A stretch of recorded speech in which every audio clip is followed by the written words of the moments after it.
salam sejahtera untuk kita semua, swastiastu, namo buddhaya, rahayu.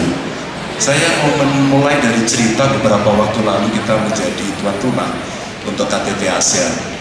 Lanjut. Di KTT ASEAN ini ternyata nama Indonesia tentu sangat dipercaya. Sebelumnya adalah G20. Maka kalau kita melihat, lanjut, kita akan menunjukkan kepada dunia bahwa Indonesia adalah negara terpercaya yang berada dalam track yang benar. Optimisme itu mesti dibangun. Tentu ada mimpinya seperti yang ada di situ. Mimpinya apa? Menuju 2045, 100 tahun Indonesia, atau kalau mundur-mundur di 2050, setidaknya ekonomi kita akan melompat dari 17 rankingnya menjadi 4. Itu akan bergantung kita dan yang duduk di depan saya. Kira-kira itu. Dan kira-kira teman-teman, kita punya PR yang tidak gampang. Apa itu climate change? Yang kemudian kita mesti betul-betul berpikir sangat serius pada persoalan ini. SDM kita tidak unggul, gak akan bisa kita tangani. Anggaran kita tidak cukup, tidak bisa kita tangani. Kepedulian tidak ada, no way, tidak akan bisa tertangani. Pada sisi itu, saya kira yang hadir di sini, teman-teman yang duduk di depan ini, yang di atas, di balkon semuanya, pasti akan menjadi bagian apa yang disebut sebagai bonus demografi. Di layar terpampang, kelas menengahnya ada 44%, dan kemudian tenaga produktifnya 69%. Sebuah aset yang tidak main-main, tidak main-main. Maka pada saat itu, inilah yang hari ini mesti kita siapkan betul untuk meraih itu. Meraih dengan serius, menyiapkan dengan baik, dan hari ini saya senang diundang di UGM, karena ini bagian atau menjadi center of excellence, kampus yang betul-betul sebenarnya bisa kita ajak, kita order untuk merancang itu dengan baik, dengan data yang bagus, riset yang bagus, dan seterusnya. Dan transformasinya ada 6 pilar. Satu, soal pangan yang mesti dipenuhi. India sudah tidak mau mengekspor lagi.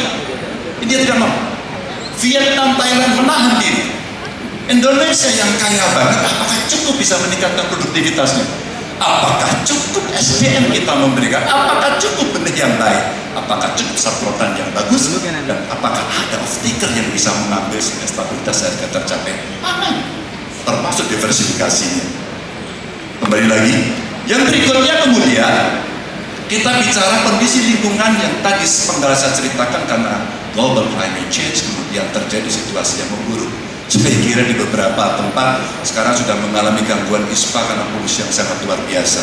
Dan kita mulai pelan-pelan untuk mendorong, mengingatkan, berkomitmen sejak Kyoto Protocol, kemudian Paris Agreement, itu 90 negara saya kira, dan COP besok akan diselenggarakan di Uni Emirat Arab, semua akan ditagih komitmennya. Seserius apa? Roadmap-nya seperti apa? Suka tidak suka, mau tidak mau. Maka mengurangi gas emisi, ekonomi hijau, ekonomi biru yang menjadi potensi untuk bisa kita kembangkan, itu yang mesti kita lakukan. Kembali lagi. Maka teman-teman, pada saat itulah kemudian tidak cukup ledakan penduduk yang sangat luar biasa. Bumi saya kira sudah berada pada kapasitas yang berlebih. Suka tidak suka, energi sangat dibutuhkan. Tapi energi yang mencemari, rasa-rasanya, oke bro, metal dulu bro. Yes. Energi yang mencemari pasti sudah akan ditolak. Pasti sudah akan ditolak. Tapi yang renewable yang mana? Apakah sudah cukup? Panel surya-nya sudah cukup belum? Tenaga anginnya sampai di mana? Geothermalnya sampai di mana? Ini hari yang menjadi PR dan ada 2 skenario besar. Senario moderat 2034 kita 31,8%. Di 2029 kita 23,5%. Tapi kalau mau skenario optimis, kira-kira 2034 kita berada di 56,9%. Berat, tapi kita harus lakukan. Suka tidak suka, no choice. Ini yang akan terjadi. Kembali lagi. Maka pada saat itulah percepatan yang harus dibangun itu tidak cukup mengandalkan hanya human. Kita butuh alat. Kita butuh alat. Apa instrumen yang bisa membantu? Artificial intelligence, dunia digital yang infrastrukturnya mulai disiapkan sejak sekarang agar di remote area pun menjadi fair. Ada keadilan yang mereka terima sehingga dia bisa mendapatkan itu. Dan kalau itu bisa berkembang sampai dengan ekonominya, bahkan sampai ekonomi digital itu ada potensi yang bisa kita baca. Saya coba mencari teman para pakar untuk menghitung 4.531 triliun. Tentu tantangannya sudah kelihatan, infrastruktur, literasi digitalnya yang mesti dipenuhi, dan akselerasi yang mesti kita lakukan. Kembali lagi, maka teman-teman Bapak Ibu sekalian, energi sudah, digitalisasi sudah, maka pendidikan dan kesehatan, tugas negara, tugas pemerintah adalah ngurusi orang sejak ibu hamil, sejak kita masih dalam kandungan sampai terlahir, kemudian meninggal. Negara mengurusi semuanya yang ada di situ. Maka modal manusia sehat, modal mereka yang sehat lahir batin adalah yang utama, teman-teman. Kalau itu kita sudah punya, nggak ada stunting, maka pertumbuhan jiwanya bagus, fisiknya bagus, otaknya bagus. Begitu dikasih pendidikan bagus, mereka mendapatkan itu, pendidikan dan kesehatan yang baik. Dan kalau itu sudah berjalan terus-menerus, maka kita bisa lihat, lanjut yang tadi dari pendidikan, maka kita bisa lihat kondisinya bidang kerja yang tidak sesuai sekarang 53,3%. Ini orangnya kreatif, terlalu punya talenta tinggi, atau salah jurusan. Ini yang terjadi. Upah di bawah UMR masih 49, maka hari ini menjadi PR yang nanti mesti kita bereskan. Dan tingkat pengangguran terbuka masih 5,83%. Maka job creation yang hari ini betul-betul kita butuhkan.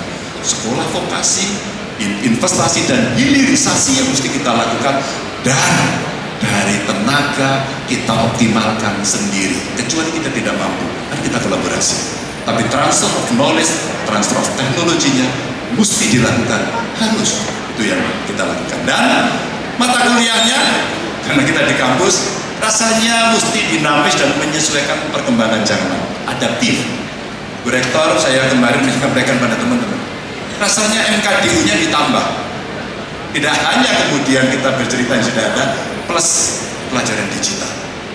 Rasanya anak-anak yang sekarang ditambahi ilmu itu, inovasinya berkembang dengan sangat luar biasa, sangat luar biasa. Maka menjemput hilirisasi yang akan dilakukan, mesti disiapkan SDM-SDM yang unggul. Kembali, kalau kita melihat seperti itu, ini semua berjalan dengan baik.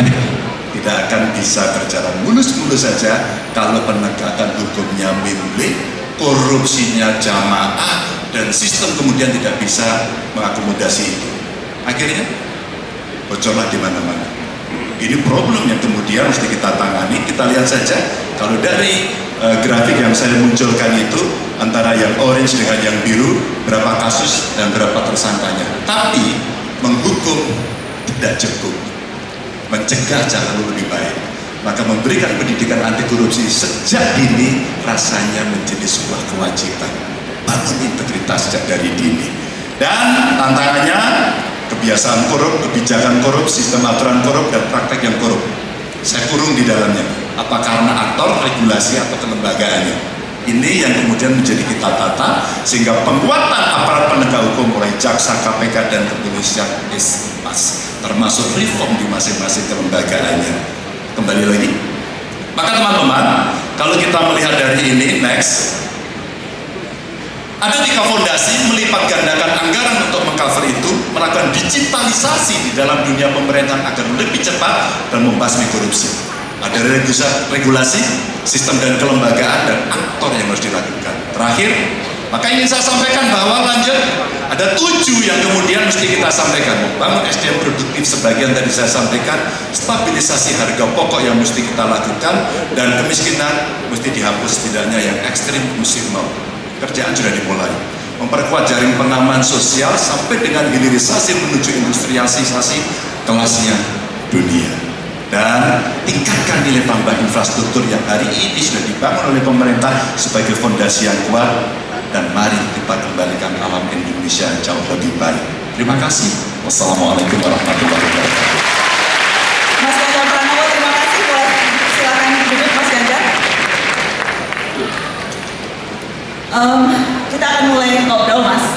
Sambil saya menunggu hasil polling daftar apa yang teman-teman yang hadir dan juga yang menyaksikan ini mau dibahas bersama Anda.